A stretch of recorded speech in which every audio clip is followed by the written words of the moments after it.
Testing. Nhịp tiếng Việt. Dịch tiếng Việt ok? Có ai cần? Nghe rõ hả?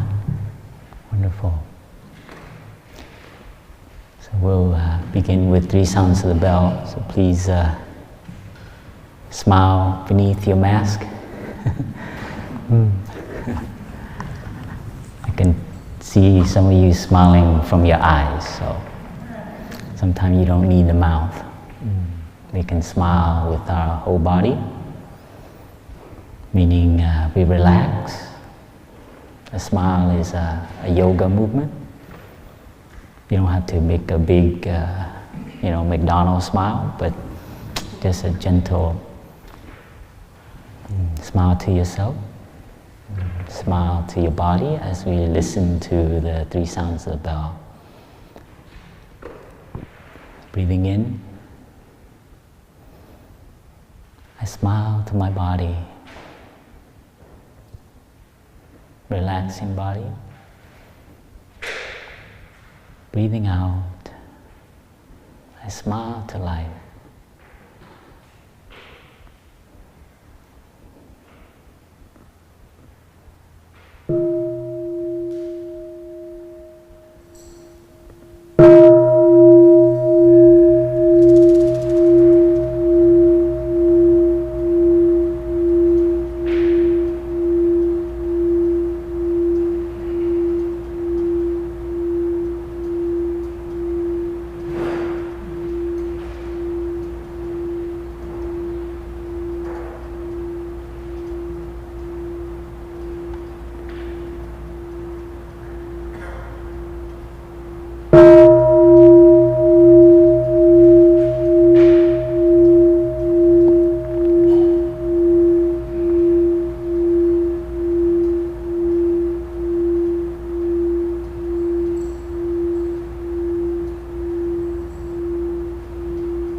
Dear respected teacher, dear noble community, dear friends in the hall in person, as well as our friends at home looking at the screen.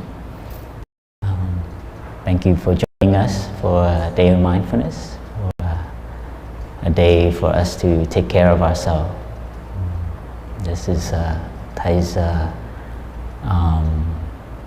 created these practice days of mindfulness, because he saw weekends don't really work anymore.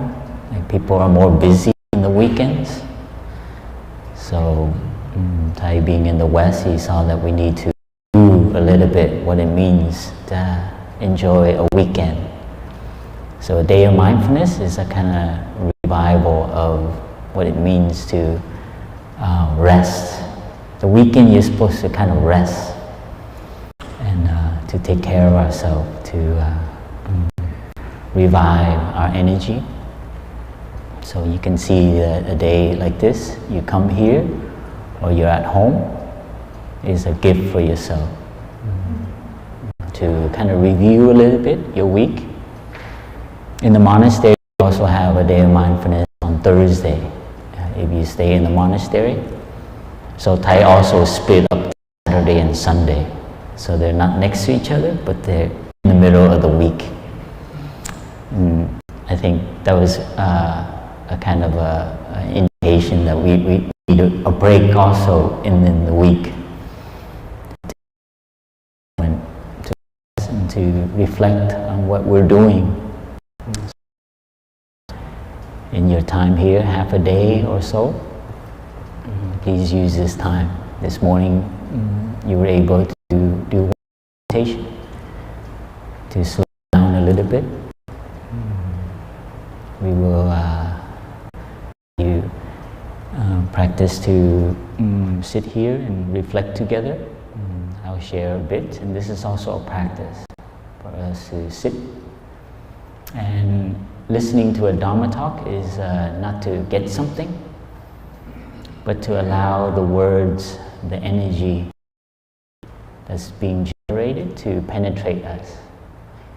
So don't try to grasp with our intellect, like try to understand something or get something, but it's also a meditation, a collective deep looking.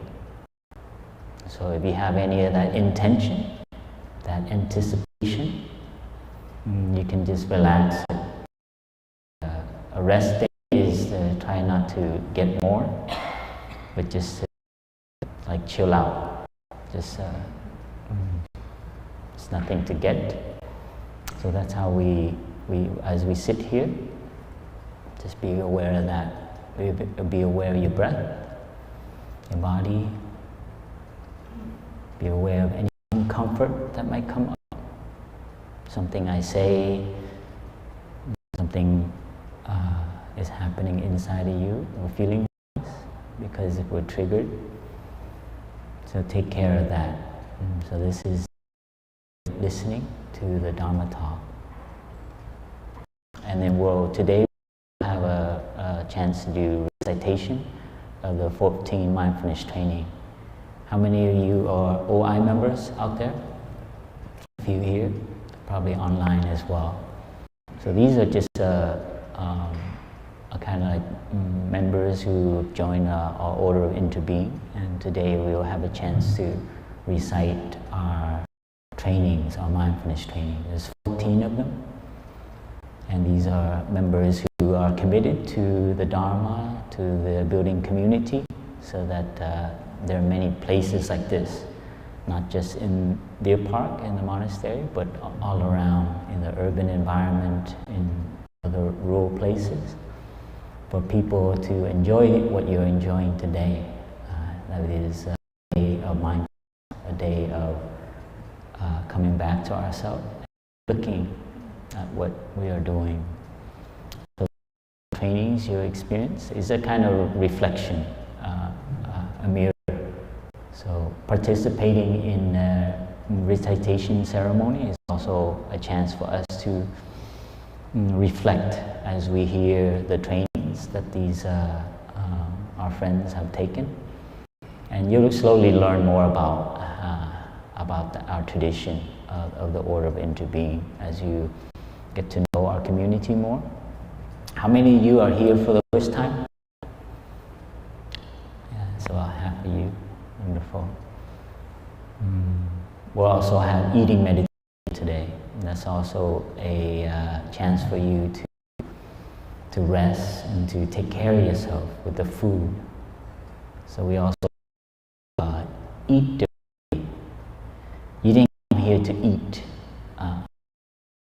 because you can.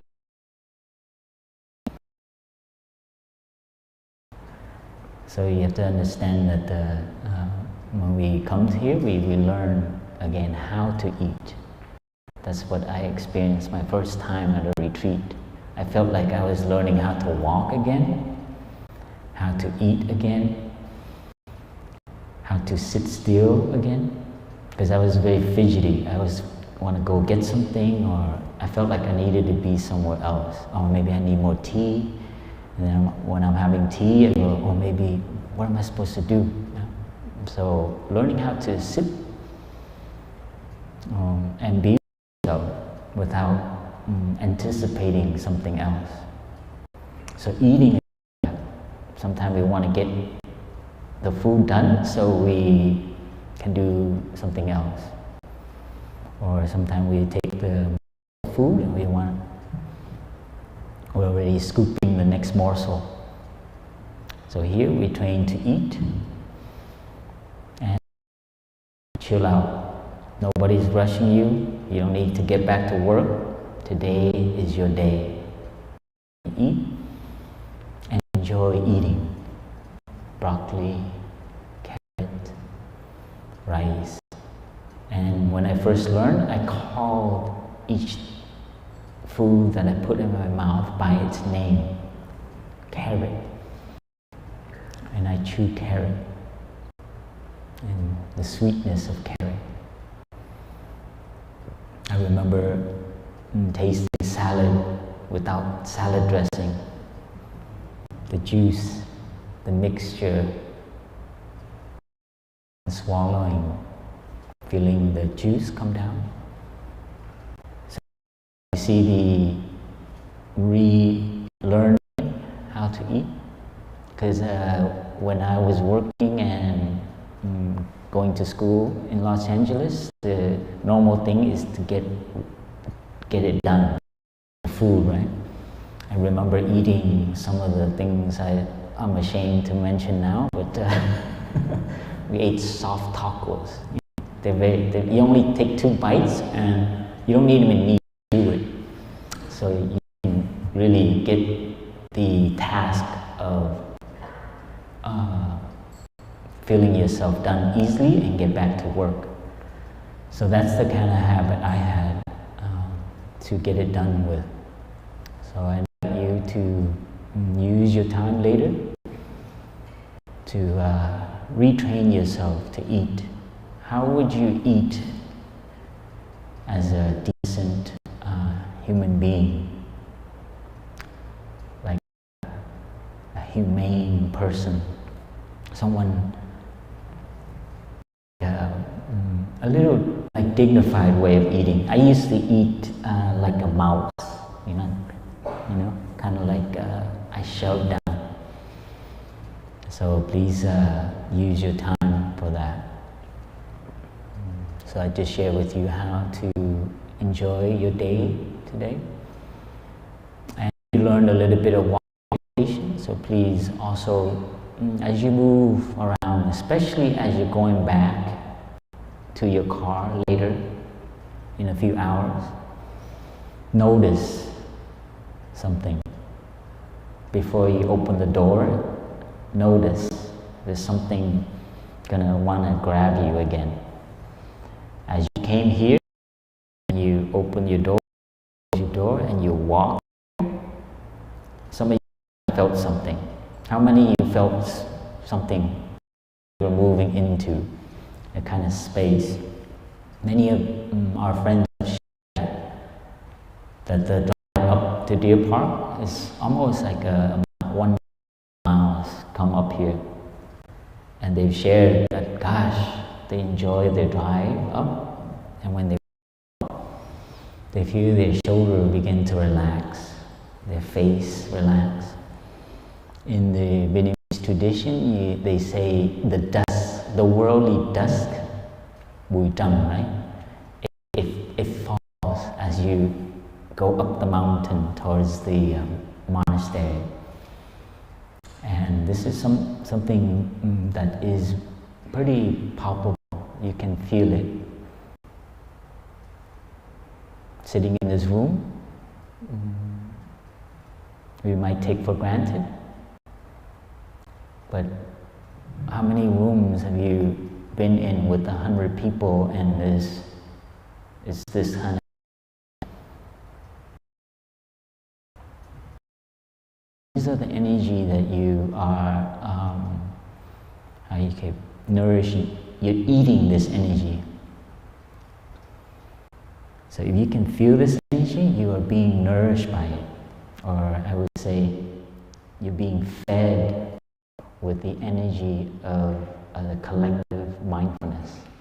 Everyone here, we're all generating an energy. And we need this energy.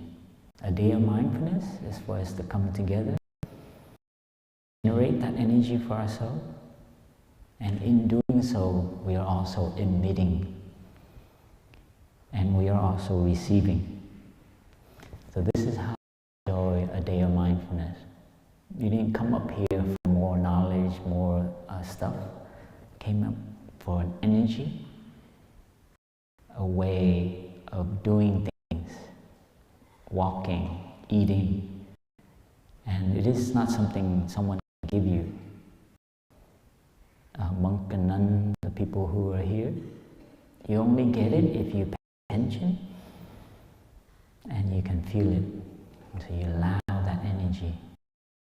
And some of us might be holding some tension, some pain, some suffering, whether it's personal in your family. And so up here you are able to hold that with our collective energy.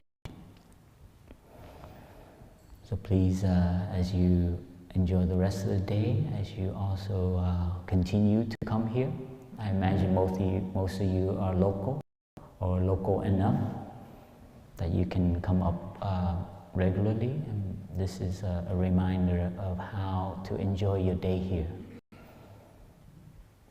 Some people who don't know and they're at Deer Park, they come up here with the camera and they see me and they ask me, how big is your property? How big is your monastery?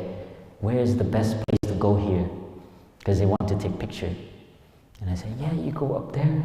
And then he goes up there, takes picture, come down. Where? Any other place? That's another way of enjoying your day. But you see that what you get here depends on what you want. So I'm not so sure that he to Deer Park. He has a lot of pictures to share with his family. I've been to Deer Park. But that's another way of enjoying this mountain. I think we are all practitioners, so we came here for something else. We'll listen to one song and let's come back to our intention. Taking care of ourselves is taking care of our loved ones. Taking care of ourselves is taking care of others.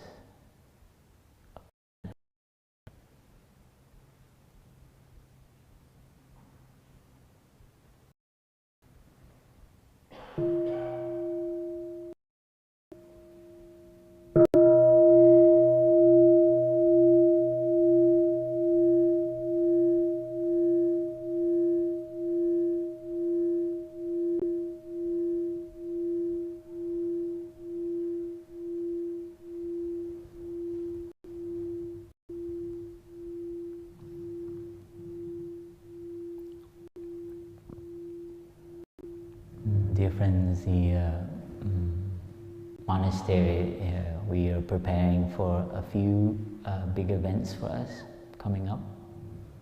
So I believe today is our last Sunday until a few weeks.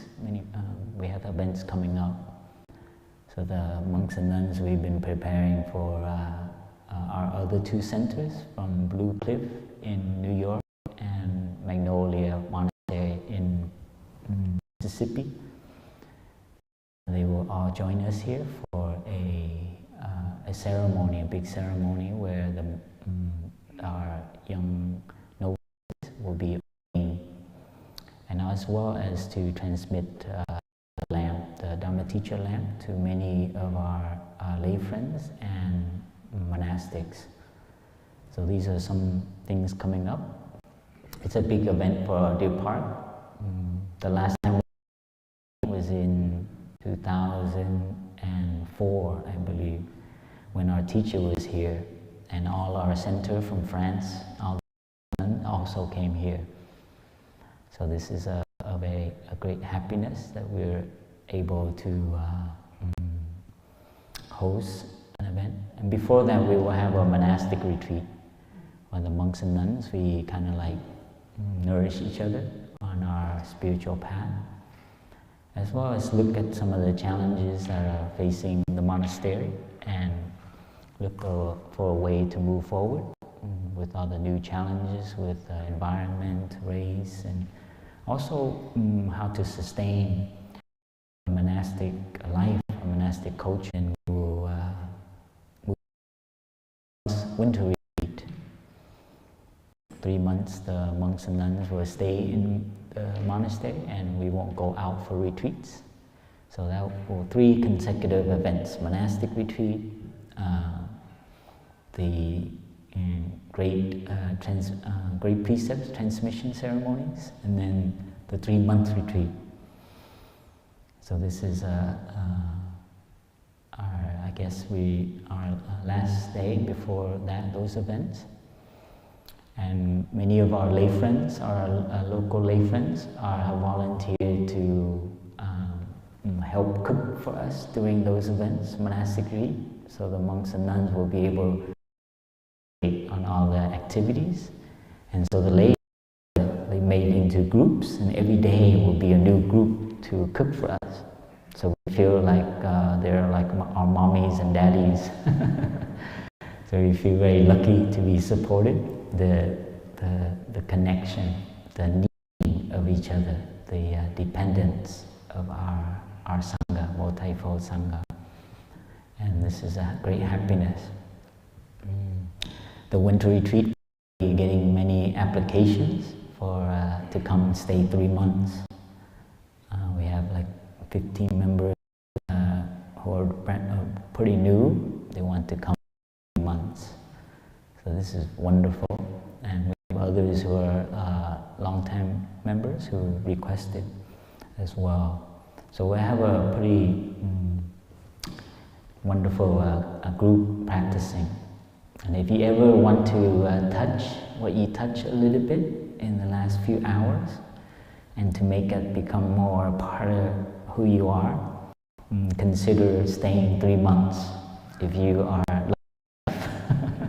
I know it is a privilege, especially with the challenges facing us monetarily and family and socially. So it is a precious someone to have that time. So these are some things coming up. Today I just shared a little bit about our tradition in terms of how we deal with healing and transformation. I think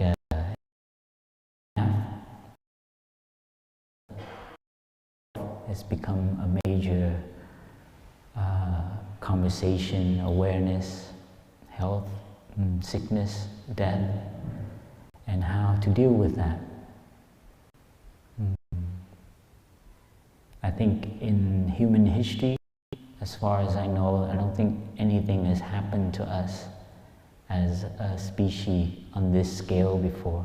We've had world wars, 2 world wars, and many terrible, destructive wars in Asia and Central America and so on. But never in our history have we had such a devastating impact globally to, I think, every corner of that has human habitation, that actually has international travel actually. So this is a reality that we are facing, I think, for the first time. As well as with the technology and the media, we are also exposed to the level of suffering everywhere. Anywhere that there is a kind of a devastation or naturally caused, it's on our screens, right?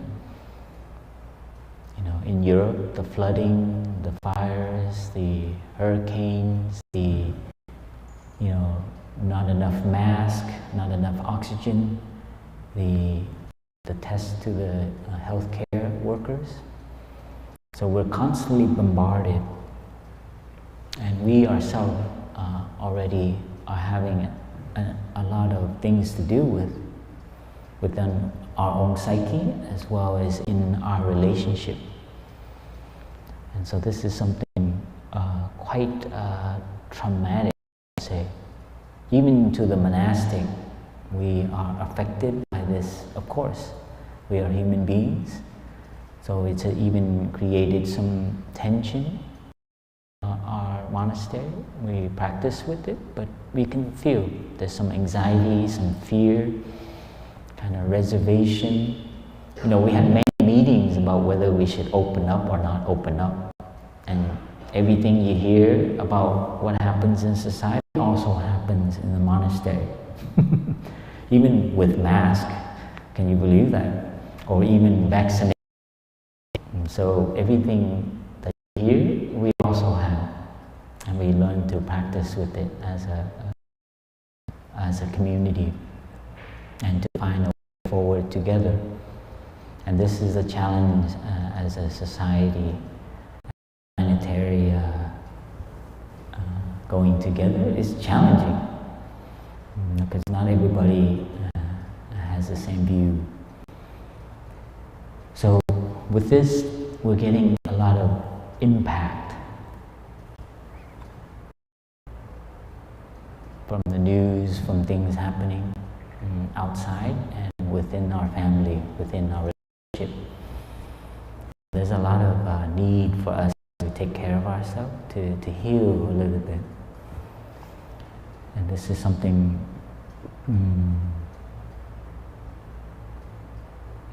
that we need to take. There's a kind of energy in society, and it's affecting our monastery as well, is to get back to what we're used to. I think the word now is to get back to normal, to normalize, to get back to work, to get the children back to school, to get how things are used to. Especially a lot of talk about bringing back the economy again, right? There's a lot of effort in Europe, in America, in Asia to try to get back to something. It's almost a rush. And then we get a kickback, another spike. And we go and people debate about why. And it's almost like we haven't completely my own reflection. I felt like somehow humans have not accepted that we can't control everything, and that there are things that are beyond our control, or even adapting to. That it is, and I can see that in the monastery too. Like the monks and nuns, we also want to like open up. We're one of the few centers in all of our centers in Asia, in Vietnam, in Europe. Those centers are open. In Germany, they open a little bit and then they close right away. And so we also are reflecting society. But there's also this urge to bring back Deer Park, open up, and then there's fear. It's like, are we opening too much?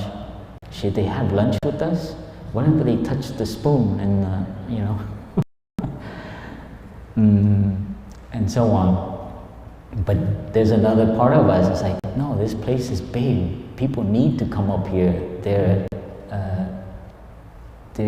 constricted to come up here to enjoy the mountain. So there's also these forces in the monastery to open up. And so this have been an observation, this energy. Have you ever heard of, I think I learned of a term called, is it California stop? Is there such a thing? Or is it an LA stop? I think California stop. Okay. Yeah, I think it's a California stop. You know, you can't, I sometimes now, even now I recognize, especially if it's in like, you know, suburban town down here, there's no cars, you're like, you know, right away. And I feel as a human being a California stop. You know, we kind of like, we know we gotta stop, but come on, nobody's looking. Let's get back to normal. How many of you know what count yourself doing California style. Come on. If you here, you at first you're really good at it, and then slowly as you drive, you get affected by other people. I noticed that the last year I had to drive a lot to take care of my dad and taking him to the doctors, and I noticed that slowly the energy, especially if you don't have others in the car, the community, other people who are practicing with you, you kind of like slowly lax, right? Like get a little bit. I feel the human species really with our place on our planet, and what kind of healing we need as a human society in the last 200 years, I would say, or since the advancement of technology to exploit the earth and exploit other human beings. And I think it created a lot of wounds and pain as a. And I think, anyway, this is just my reflection as a collective, as a human group. But more closely, in terms of ourselves, we also have that energy. We're not able to stop and to take care of ourselves. Because looking at our wounds, looking at our pain and suffering is difficult. We want to, to be, that's a collective urge in our society. And the practice of meditation, mindfulness, of stopping, coming here, is to take a look and to take care of ourselves and to heal. This is whether you recognize it or not. Some people say, actually someone has said to me, it's like, I love stuff, it's very easy, enjoying the present moment, and I try to dig really hard to know if I really suffer. I don't have that much suffering. It's a very privileged person. But there is some kind of form of suffering, of wanting to be better, wanting to prove something. So suffering has many faces depending on your childhood upbringing. So we each come from a family, and we were treated by our parents a certain way, by our siblings in a certain way, as well as we carry a lot of I say baggage, but we carry a lot of stuff from our ancestors as well, depending on our culture. So this is, we can feel this in our, and this is something we are also facing in this country as well. There's a lot of historical events that has happened in America that we haven't healed. And when something doesn't heal, it continues to be perpetuated. Same thing in the Middle East. I was in Israel as well, in Palestine, or what they call, I don't know, I forget the term, Gaza Strip. And I visited both countries, as well as in Asia. So these are things as a collective, as well as an individual. We have a lot of wounds that hasn't really healed. So our practice here is to take care of that. One of the things I learned from our teacher in Plum Village is such an emphasis on the present moment. To come back and be here. Because anytime you are actually not here, you're thinking something about that happened to you. whether you're the victim or you're like wrongly done. In my own personal, it was a kind of towards my father. And so I remember first coming into practice and recognizing that I carried a lot of stories about my upbringing and about my family that was kind of like it made me tense, as well as striving to succeed in the future. So these things make our body very tense, and I remember first like the bell, my hand always shook, and sweat because there's so much striving. So these are, we might say they're very minor, but it is very energetic. And so I had to train to be in the present moment so that I can actually take care of these things that come up in our psyche. So that's why in our tradition there's so much emphasis on coming back to the present moment. And one way for us to train that is to anchor ourselves in our breath and our body. These are the first 4 exercises of the 16 exercises of full awareness of breathing. The Anapanasati Sutra is one of the pillar sutra. If those of you are new, you can look into it. It's to train ourselves to use our breath, our body, to ground ourselves in the present moment. So we are not and carried away with our stories.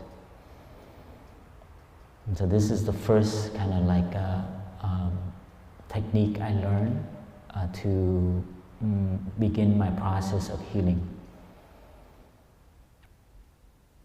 So each time you take a breath, on the out breath, you relax. And when you relax your body, it is also your mind being relaxed. Your shoulder. And you don't have to force the breath.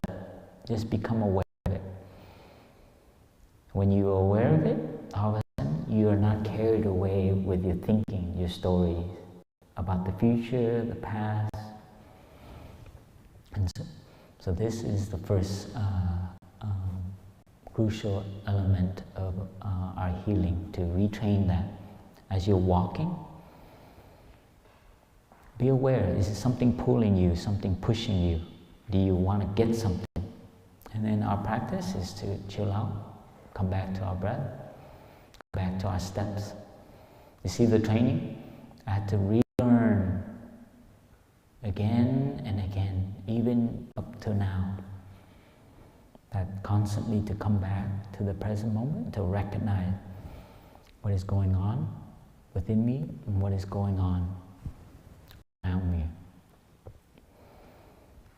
So our training, come up here, part of taking care of yourself and healing is to train yourself to be in the present moment.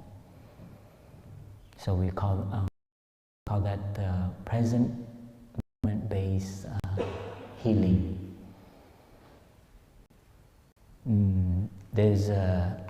I was fortunate enough to attend a few sessions when a member of ours got treatment called eye movement, ER, desensitization reprocessing from a therapist up north, and he practices following our teacher's tradition. And I was able to be in the same room as he treated a fellow member. And what I learned really is all about keeping that person in the present moment.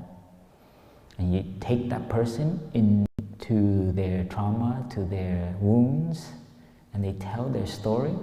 And as soon as it becomes overwhelming, then the therapist, the guide, does the eye, and you have to follow the eye.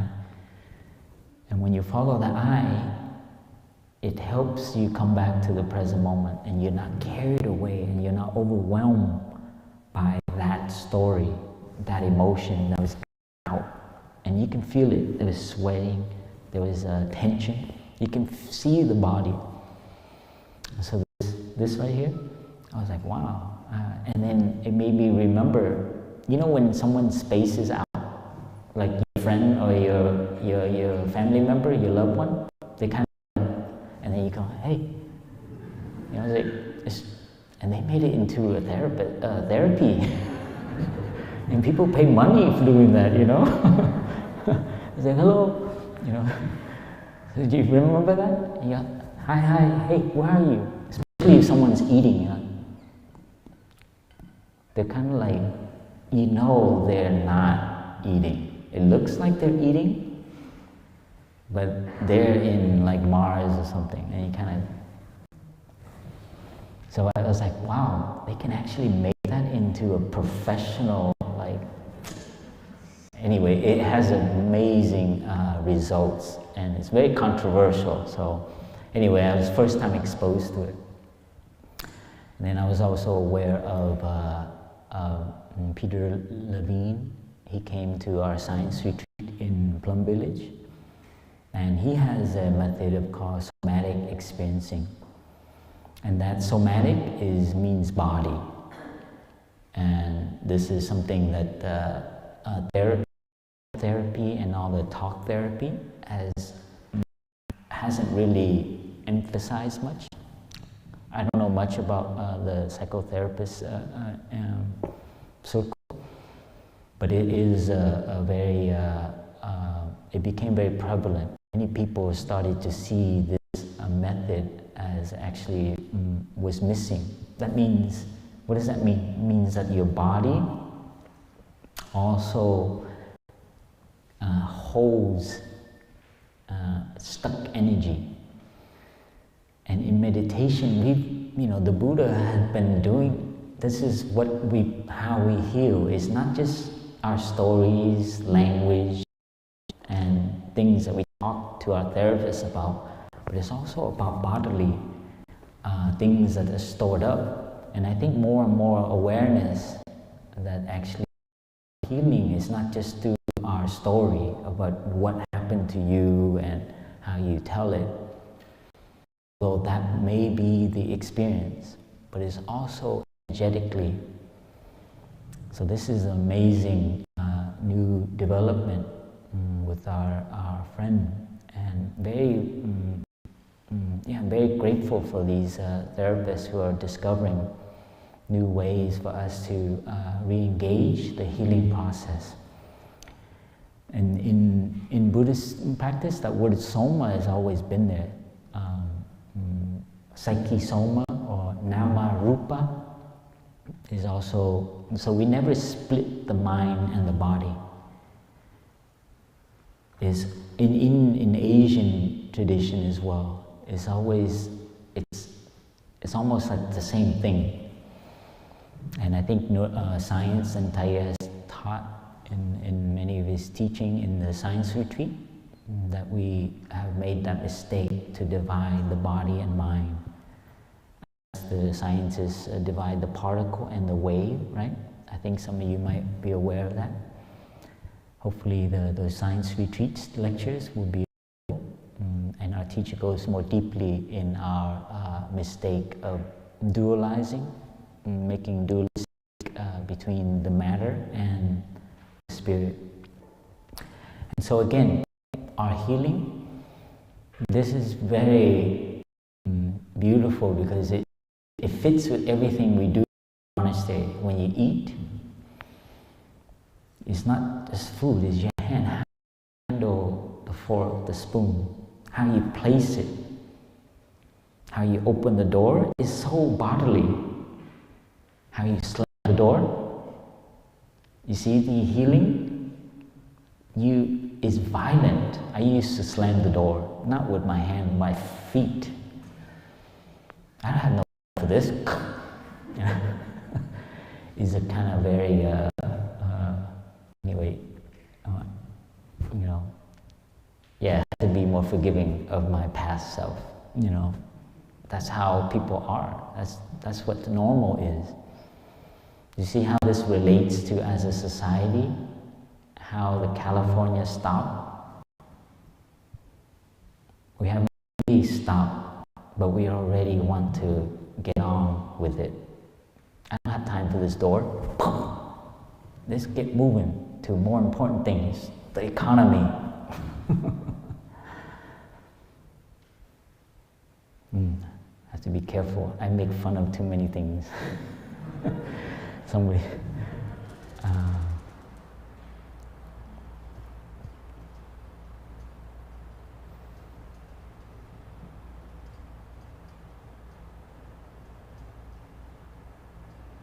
So present moment.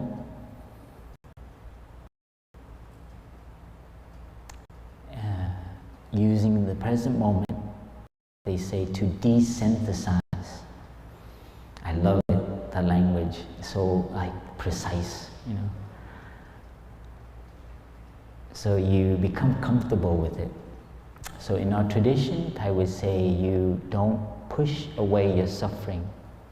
You hold it like a mother holding a child. So there's no enemy, there's no suffering to get rid of. That's what I love about desynthesizing. There's nothing wrong with these things that happen to you, the wounds, but it's get yourself so you become desynthesized. You are not overpowered by it anymore. So you don't, it's not about like changing your past and then, but it's actually getting yourself to be, the word they use is regulated enough so that you are not overwhelmed with it. And reprocessing is retelling it. Once you are not afraid of it, once you no longer see it as an enemy, something to get rid of, it could be the story of your father, something happened with another group of people. You see that they suffer as well. In fact, they are perpetrating all of that because they don't know how to handle their suffering or things that happen to them. So this is, in our family, it happens, as well as between groups of people, between nations and other groups. And we can recognize this in ourselves. And it's difficult. I still have, I recognize there's still bodily energy in me that I hadn't dissipated. And it comes when people try to tell me what to do. I get really, you know, but I look at like this, very peaceful. But inside I'm like,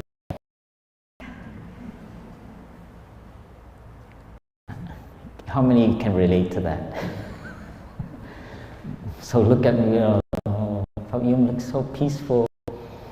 But inside like, okay, breathing in.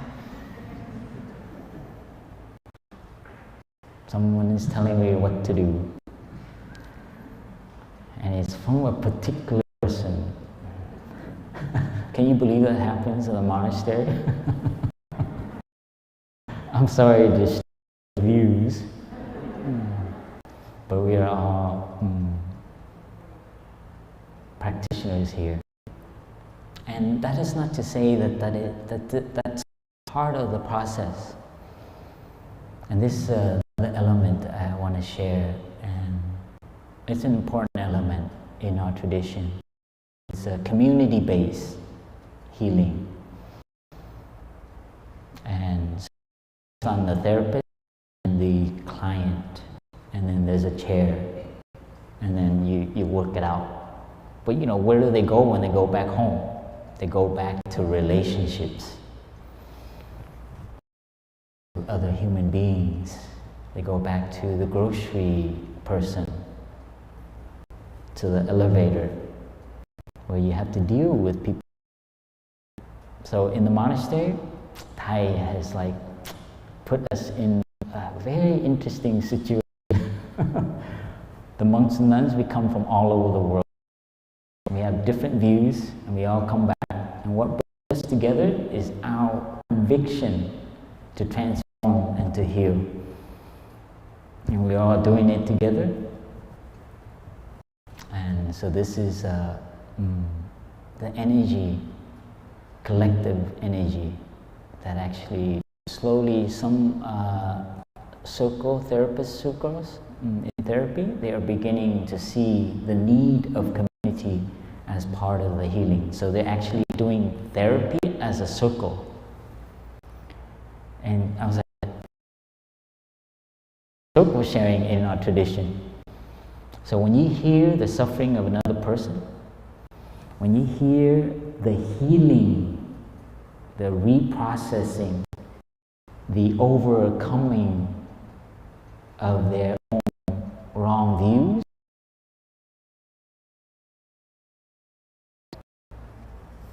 you also are healing. And I think they call it something mirroring. There's some process. But I feel it. Like sometimes others are overcoming something and I start to cry. And about crying. And then issues are being passed. And that's one person. But there's like 6 of us also healing. And I see this happen with family retreats. When the father is sitting in the back, some father, and the children is first you have to flower the mother, and they go from the youngest child, and then and I remember the boy sharing about the mother, and the father in the back was very uncomfortable. And then it came to the sister and shared about the mother. The sister, the older sister, shared about the father. He cried.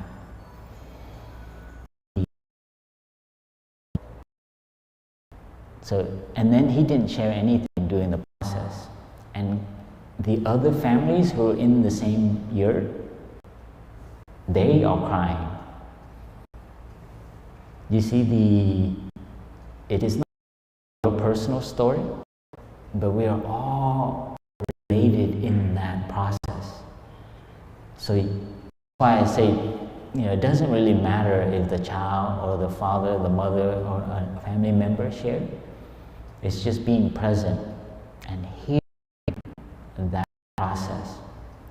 I've seen it, I've witnessed it, I've felt it in my own self. The healing, the kind of like makes your body kind of tingle, and sometimes it twitches. And of course, the crying, the healing is a very strong sign of healing. Or even, we get some that sit in the back, and they're like this, and then after 45 minutes, they're like that.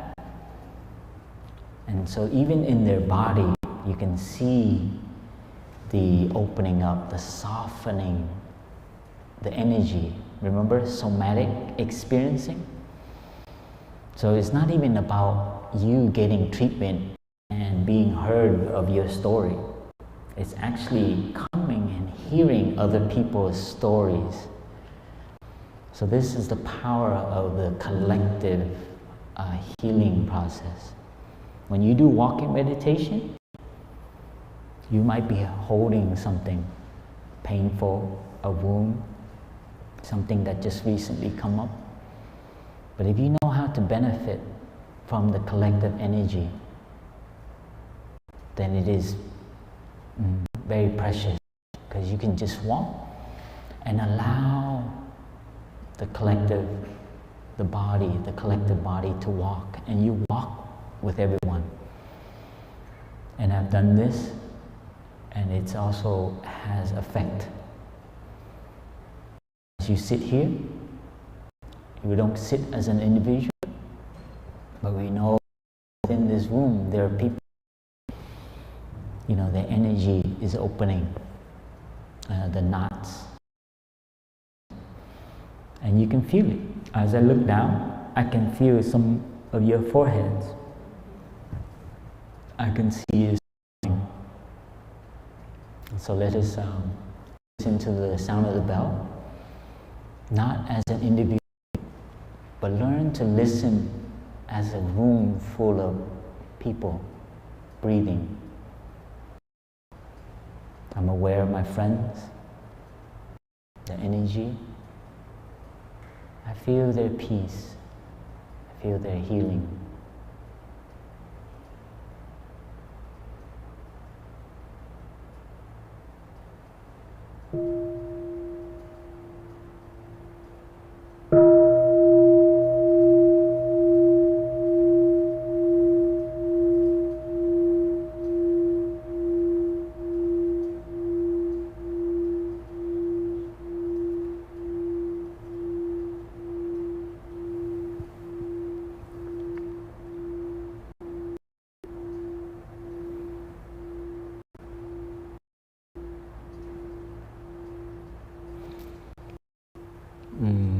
I think one thing we can equate to in terms of body and mind.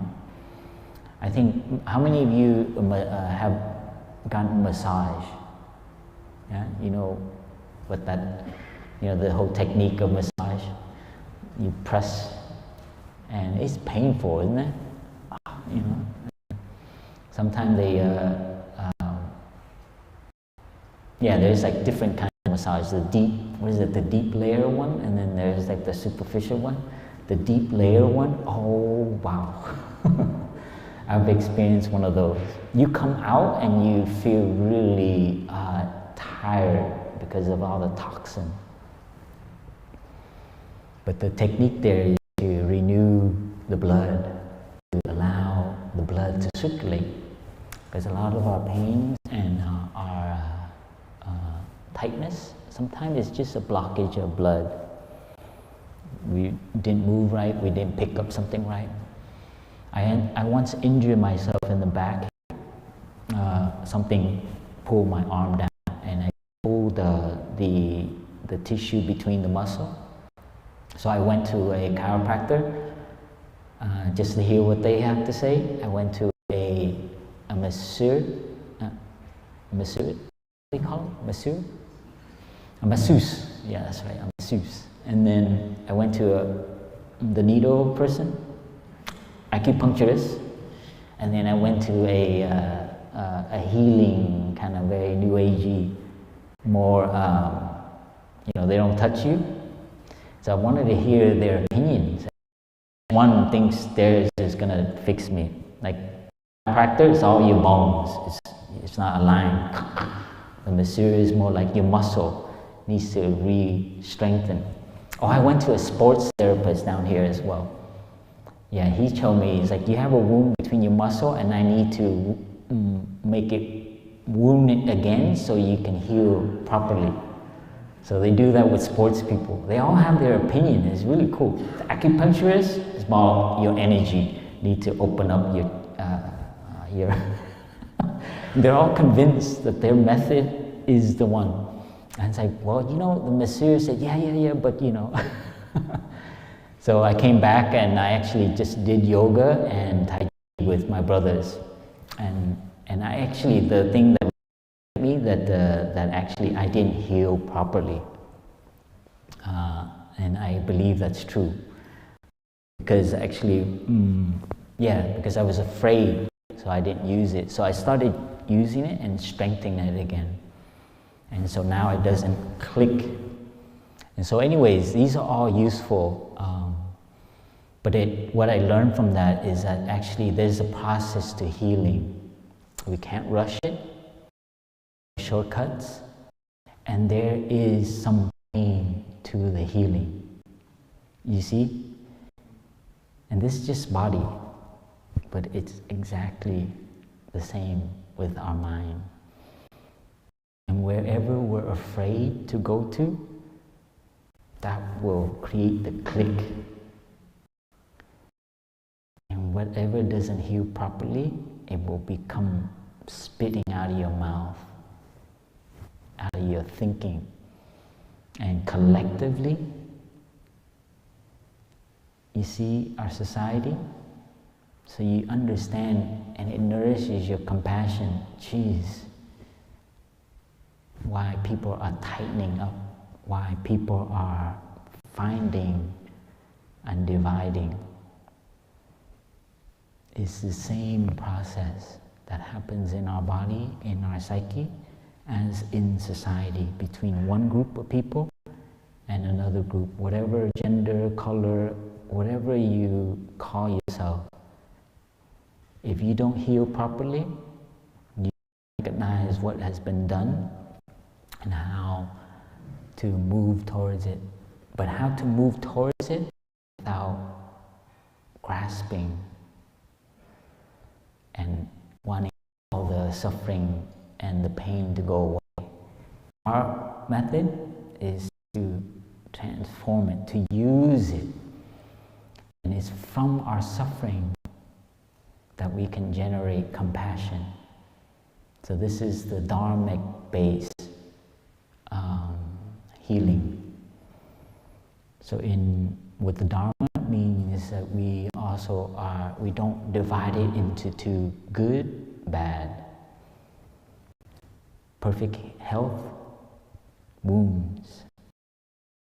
But actually our wounds help us. So we don't become afraid of our suffering and our pain. Actually makes us more gentle when we remember that we have some pain, some healing. And then when we meet someone who's really like that, we immediately feel for the pain. If we remember that we also have wounds, but when we forget and we're kind of like want to fight, it's because we forgot that so that relationship there is so important right now. Those who are creating suffering, the perpetrators of all sorts, planetary, environmental, racial, gender, there's always doing the bad. They don't know any other way because the healing didn't happen properly. So they need to fight. So this is very important right now for us to know how to hold our pain and our suffering, be patient with it and allow its process. Do what you need to do, psychologically, physically. Like I had to adjust.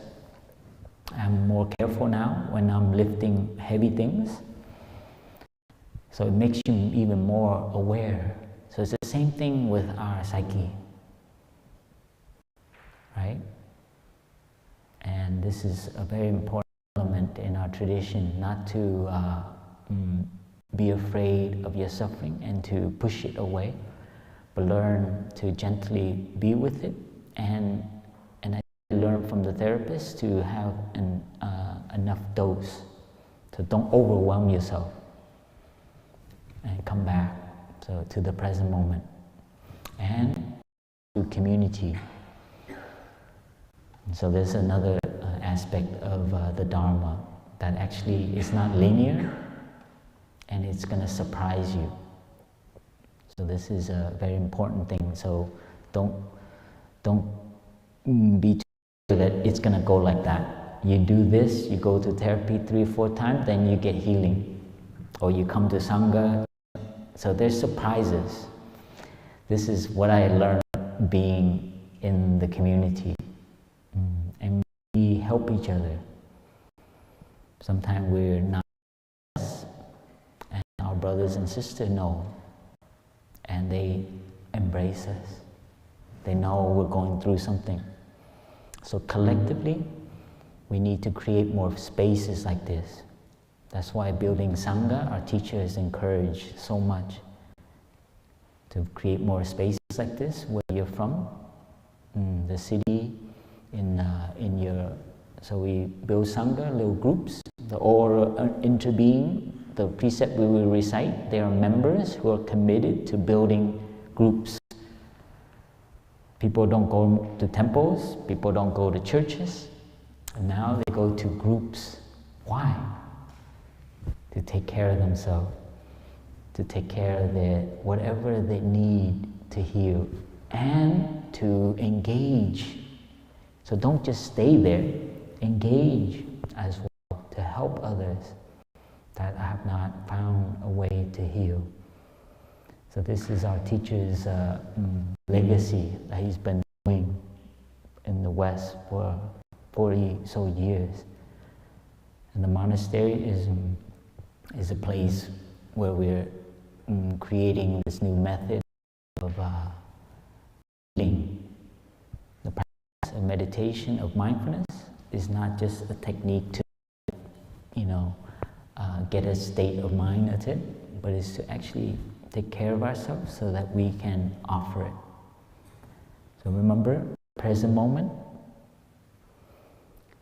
community.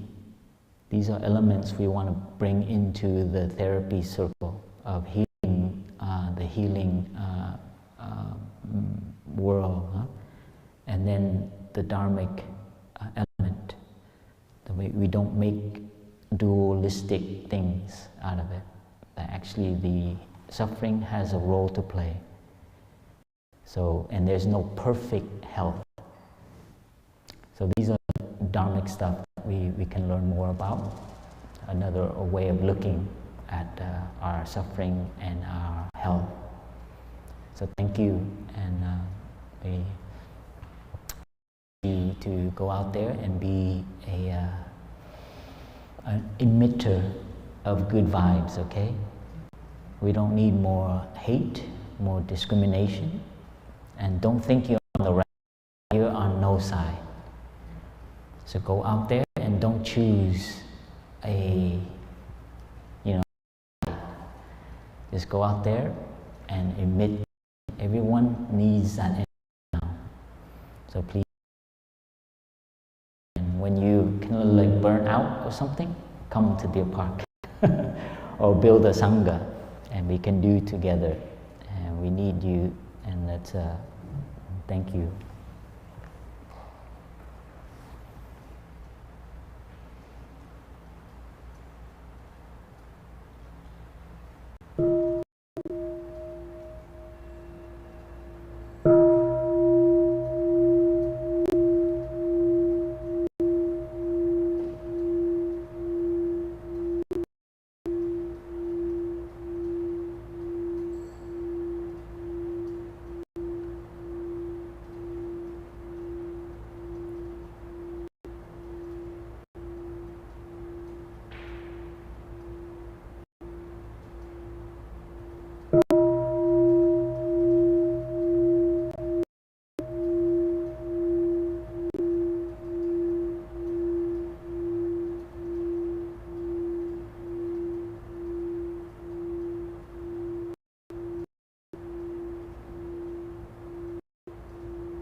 The community, sorry, I just wanted to make a call for one of our members. He's a Dharma teacher, Jack Lawlord from Chicago, and they're involved with the Rohingya community in Chicago, and they have a petition for us to help the children that are in Bangladesh, and they are there's like over 400,000 children there that are taking refugee from Burma, and they are not being allowed to have education. I think that's only up to 4th level.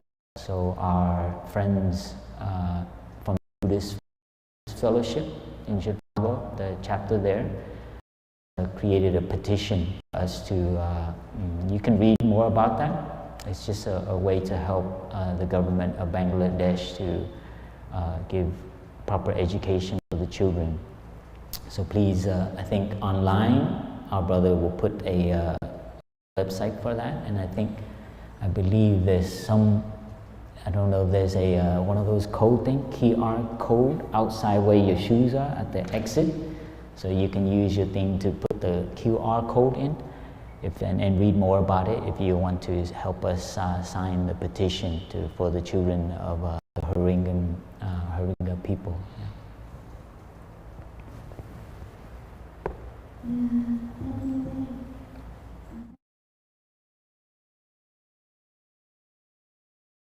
I'm for sure that